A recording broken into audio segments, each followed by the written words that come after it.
Friends, we're in the middle of this wonderful sermon series on these conversations, these dynamic dialogues between Jesus and some character.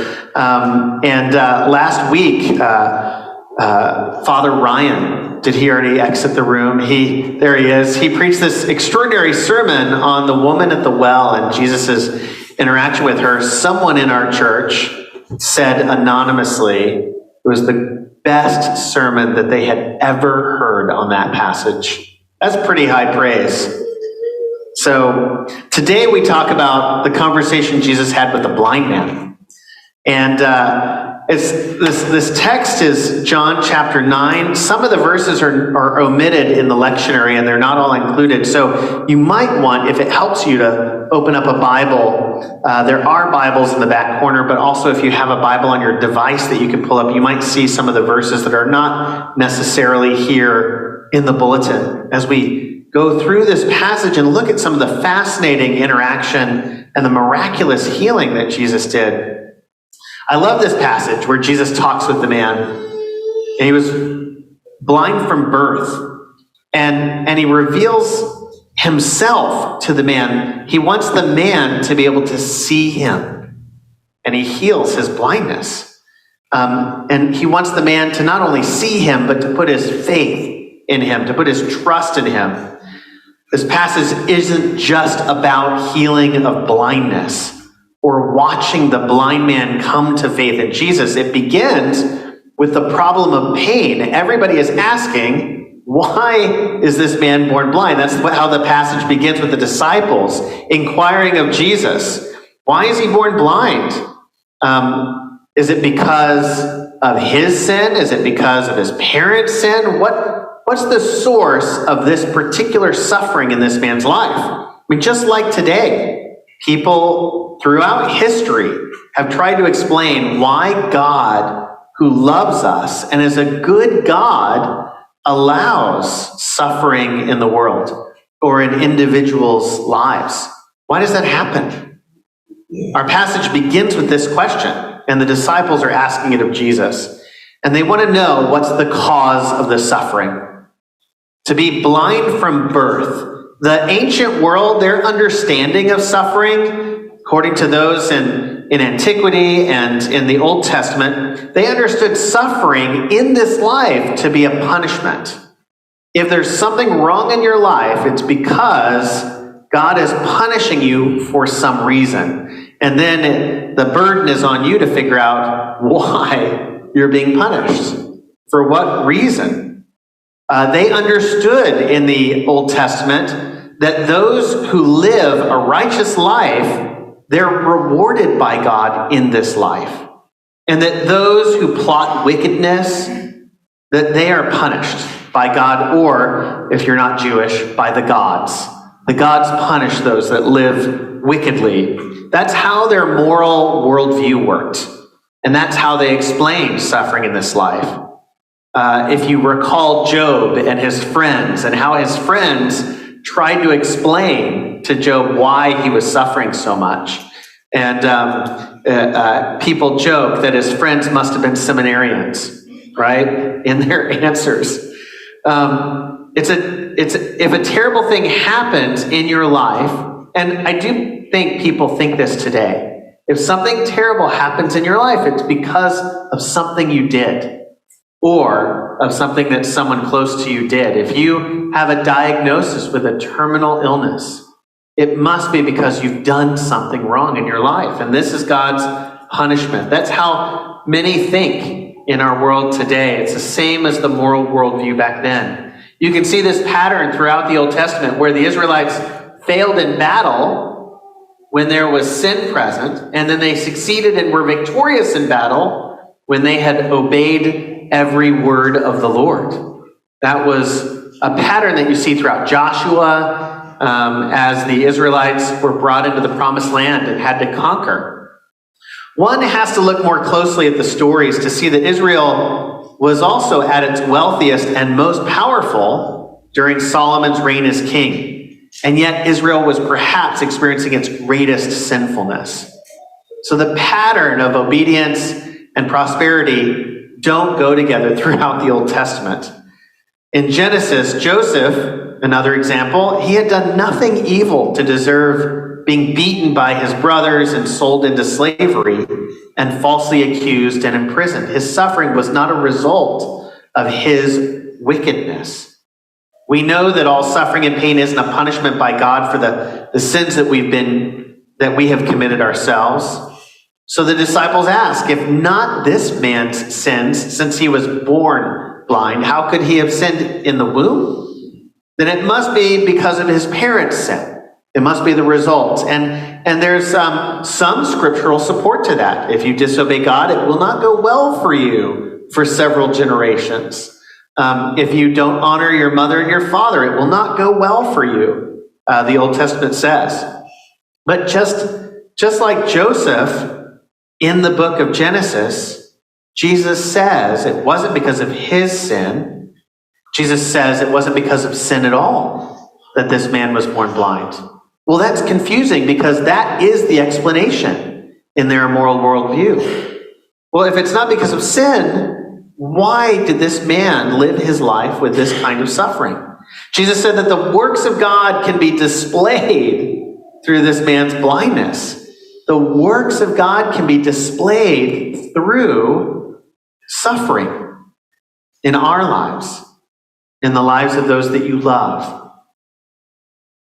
Jesus says that the works of God can be seen by us. The world is broken and babies are born sick, or in our family's case, with Down syndrome. Babies are born with problems. And there isn't an explanation for why this has happened.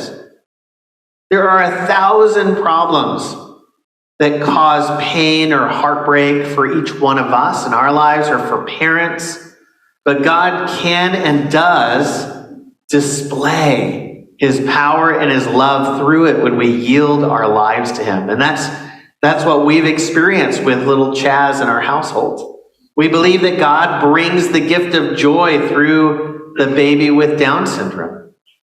Chaz smiles so unreservedly and takes delight in the simplest of things that I believe that part of the purpose of his life is to teach us how to take joy in the simplest of gifts that God gives. And his joy gives us joy, those that know him. And it's a common description for the large community of parents who have Down syndrome children. They all share the same experience of the gift of joy. And one bishop in the Anglican church told me that he didn't want to disparage his other children, but he said that his child with Down syndrome was the most Christ-like in the whole family. Right? What a beautiful thing. What did God display through the blind man? He made the human body. He can fix any part of it. But his primary concern isn't the full functioning of this blind man's body and the capacities. We all gradually lose our sight, don't we?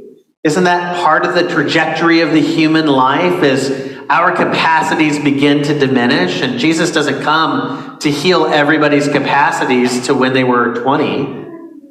Our sight begins to fail, our hearing begins to fail, maybe some other parts of the body begin to fail, right? We're on that trajectory.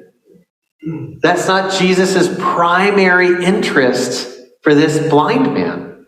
He wants the blind man to see him.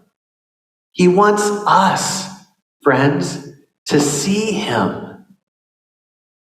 Now, the man, after his sight is healed, he's brought before the Sanhedrin, right? And we've already had a conversation between Jesus and one of the members of the Sanhedrin 2 weeks ago, right? The man Nicodemus.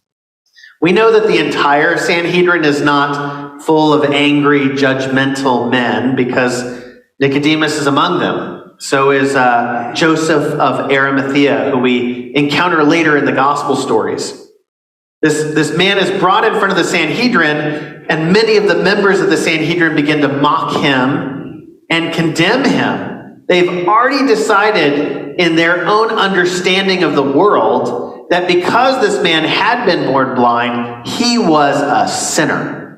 And he was born in sin. And that just puts you in the opposite caste as the Sanhedrin, full of righteous men who followed and obeyed every law that God had given and all the laws they themselves had written for everybody else.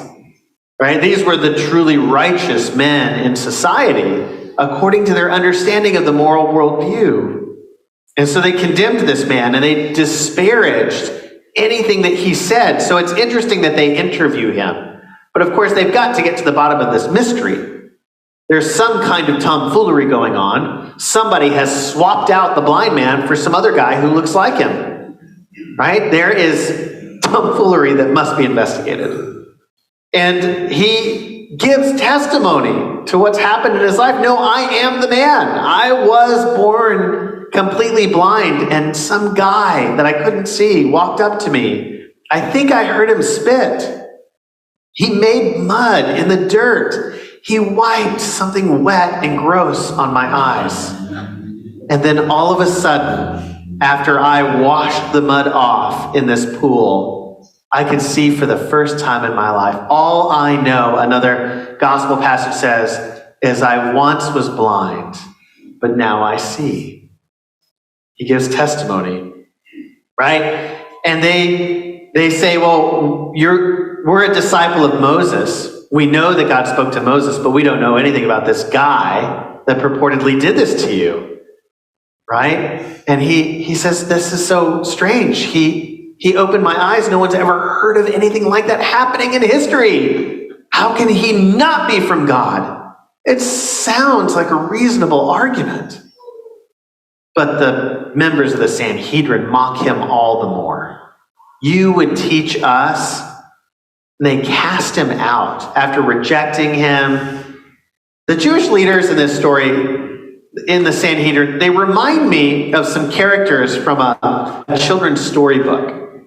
And you'll get tired of this if you listen to me preach very often, because I refer to Lewis and Tolkien a lot. It is one of my downsides and my struggles. But the last battle in the Narnia series, do you know which characters I might be referring to in this book? Those of you that are familiar with the Narnia Chronicles? Anybody? Diane gets it. It's like gold star up here. The dwarves. The dwarves are for the dwarves. The dwarves are the grumpiest, crankiest characters in this story. And I just want to read to you a little excerpt, but just let me paint the picture. The last battle is the last book, and it really is about the end of the world. It's the end of Narnia, and Aslan, the Christ character, brings all the children that have been a part of these stories into heaven.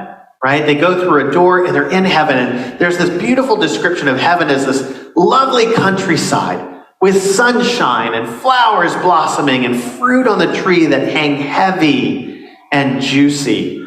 And the dwarves, it's a very funny literary construct that Lewis does by bringing the dwarves in to heaven temporarily and their experience of heaven. And I want to read it to you. They walk into this door at the end of the world that's sort of through a barn door. And the children notice that the dwarves are sitting in a circle, not enjoying the glorious countryside. The way it's described makes me feel like Lewis is describing San Diego, North County. I mean, it's just so gorgeous, right? And Lucy is the youngest, and she's the one that's very distraught over the fact that the dwarves don't seem to be enjoying heaven at all. And so she says to Aslan, the Christ character, can you do something to help them experience heaven, experience this that we all have? Lucy leads Aslan and the others, and soon they could all see the dwarves. They had a very odd look. They weren't strolling about or enjoying themselves, nor were they lying down and having a rest. They were sitting very close together in a little circle facing one another. They never looked around or took any notice of the humans till Lucy and Tyrion were almost near enough to touch them. Then the dwarfs all cocked their heads as if they couldn't see anyone, but were listening hard and trying to guess by the sound of what was happening. "Look out," said one of them in a surly voice. "Mind where you're going. Don't walk into our faces." "All right," said Eustace indignantly. "We're not blind. We've got eyes in our heads." "They must be darn good ones if you can see in here," said the same dwarf whose name was Diggle. "In where?" asked Edmund. "Why, you bonehead, in here, of course," said Diggle. "In this pitch-black, poky, smelly little hole of a stable." "Are you blind?" said Tyrion. "Ain't we all blind in the dark?" said Diggle. "But it isn't dark, you poor stupid dwarfs," said Lucy. "Can't you see? Look up! Look round! Can't you see the sky and the trees and the flowers? Can't you see me? How in the name of all humbug can I see what ain't there? And how can I see you any more than you can see me in this pitch darkness?" "But I can see you," said Lucy. "I'll prove I can see you. You've got a pipe in your mouth." "Anyone that knows the smell of tobacco could tell that," said Diggle. "Oh, the poor things. This is dreadful," said Lucy. Then she had an idea. She stooped and picked up some wild violets. "Listen, dwarf," she said, "even if your eyes are wrong, perhaps your nose is all right. Can you smell that?" She leaned across and held the fresh, damp flowers to Diggle's ugly nose. But she had to jump back quickly in order to avoid a blow from his hard little fist. "None of that," he shouted. "How dare you? What do you mean by shoving a lot of filthy stable litter in my face? There was a thistle in it, too. It's like your sauce. And who are you anyway?" So then she begs Aslan to help them out of their blindness, to be able to see what's around them. And this is what she says. "Oh dear," says Lucy, "what are we to do for them?" "Aslan," said Lucy through her tears, will you do something for these poor dwarfs?" "Dearest," says Aslan, "I will show you both what I can and what I cannot do." He came close to the dwarfs and gave a low growl. Low, but it set all the air shaking. But the dwarfs said to one another, "Hear that? That's the gang at the other end of the stable trying to frighten us. They do it with a machine of some kind. Don't take any notice. They won't take us in again."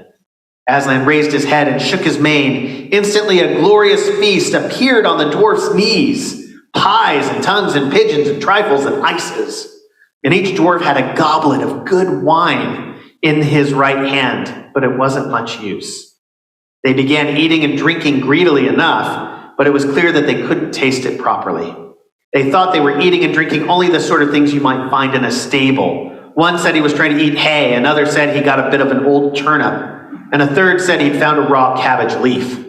And they raised golden goblets of rich red wine to their lips and said, "Ugh, fancy drinking dirty water out of a trough that a donkey's been at. Never thought we'd come to this." But very soon every dwarf began suspecting that every other dwarf had found something nicer than he had. And they started grabbing and snatching and went on to quarreling till in a few minutes there was a free fight and all the good food was smeared on their faces and clothes or trodden underfoot. But when at last they sat down to nurse their black eyes and their bleeding noses, they all said, "Well, at any rate, there's no humbug here. We haven't let anyone take us in. The dwarfs are for the dwarfs." Isn't that an amazing comparison, perhaps, to how some people today can be? I would even say some people in the church can be. Perhaps it's a denominational thing. We are for ourselves. We won't let anyone else take us in. This is a fascinating illustration about what it means to see and whether we can help others see or not. The interaction that Jesus has with the blind man is he is desperate to see. But even as his eyes are open, Jesus isn't done with him yet. He doesn't leave it at that. He comes back. He circles back round to the blind man, hearing about the interaction that he has had. And he says, "Do you believe in the Son of Man?" And the blind man responds, "Tell me who he is that I may believe in him." And what does Jesus say? "You have seen him. You have seen him." And of course he responds, "I believe," and he worships him. Later in Acts, Jesus does this blindness healing again with another character that's an important character in the New Testament who wrote much of the New Testament, talking about Saul, who is persecuting Christians. And this light shines down upon him as he's on his way to Damascus to persecute and imprison more Christians. And he hears a voice, right? He's blinded by this divine light, and he cannot see for days until God sends a man to pray for the healing of his sight. The story says that scales fell off his eyes and Saul's sight was restored, but he could see more this time. And he believes in Jesus and receives baptism.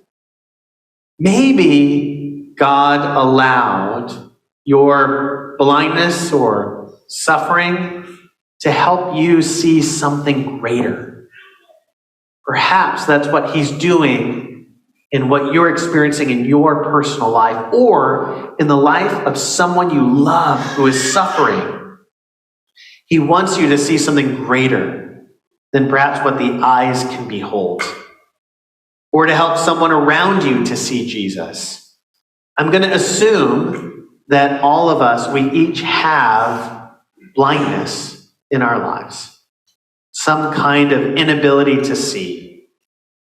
Perhaps you've lived with a struggle that you cannot overcome, or maybe there was an addiction or a dysfunction in your house growing up when you were young, and you've just grown accustomed to it always being there. You've gotten used to it, and you stopped seeing it. You stopped seeing the struggle, and you just learned to manage your life with that particular suffering just going on. Maybe you can't see hope anymore, or an end to the suffering in your life or in your situation. Maybe you can't see God anywhere. You can't hear God. Maybe that's why you're here, because you hope to see God or to hear God. Whatever it is, we all come to church because we want to see Jesus. We want to see him up front when we're singing the songs, perhaps with our imaginations lit up. You can see the angels or Jesus sitting on the throne, or maybe on the cross, maybe standing at the right hand of the Father. Maybe his face is shining like the sun. We want to see him in the communion feast with the bread and the wine, to see his body broken and the blood pouring from his wounds for us. Maybe you want to see him or feel him in your interactions with the other people around you. The warm greetings or the hugs or the inquiries, how is it going in your life? Maybe you want to see him in the prayers that people pray for you. When the prayer ministers stand in the back and you decide, I think I might be brave enough this Sunday to go and ask them to pray for me. And you want to feel the love of God through their embrace. Jesus is here. He's present in this room. And he's ready to reveal himself to you. But we can't be like the dwarves, refusing to see what is right in front of our noses. We have to say with the blind man who was healed, Lord, I believe.